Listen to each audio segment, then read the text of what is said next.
Grabe, sobrang saya ko ngayon. Sarap talaga sa feeling na mabibili mo yung mga bagay na gusto mo na pinaghirapan mo, ano?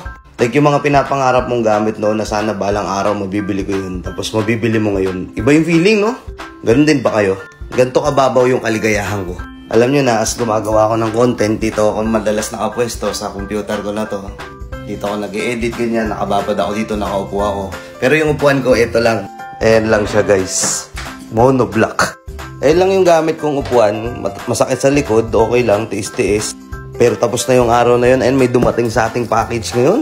Grabe guys, nakabili na ako ng upuan na gusto ko. Muso E600. Tara, unboxing natin.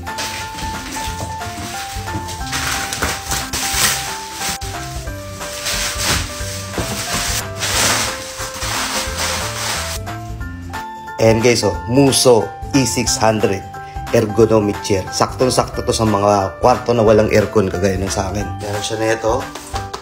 Hawakan na malupit. So ayun guys, kinalas na natin siya.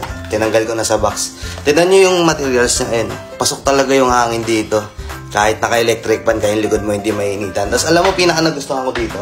Ito, may libre silang starfish. Assemble na natin. Let's go.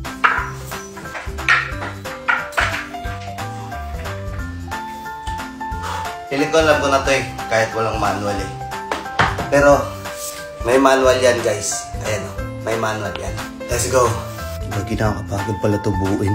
Pero ayun nakabit ko na to, yung sa sandalan. Ngayon dito naman ako sa upuan. Ayan, sobrang daming tornilyo pero panisahan yan. Tingnan nyo na to pag natapos tong video na to. Ang ganda nito.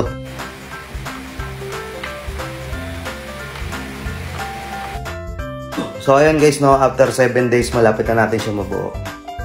So, ayan. Hindi pa siya tapos. May hawakan pa siya dito. Ayan. May headrest pa yan dito. Pero, itsura pa lang. Solid na itsura pa lang. Tignan nyo. Ganda, Okay. Okay, tapusin ko na yung pag-assemble. Babalikan ko kayo, okay? At ayun na nga, natapos na nga natin buuin tong Muso E600. Sobrang ganda, sobrang worth it na ergonomic chair. Napaka-solid na ito. Kaya kung ako sa inyo, umorder na rin kayo. May link dito sa comment section. At i-check nyo na rin dito. Siyempre, umpisahan na natin upuan to. Tetestingin na kagad natin to. Tignan nyo naman, napakaganda. Aesthetic na aesthetic. Saktong-sakto sa kulay ng kwarto ko. Puti! Ayan, kayang-kaya ko kahit ganito. Tignan nyo yung bigat ko, 78 kilograms ako yan. Sa paan pa, tapakan pa yan ng paa.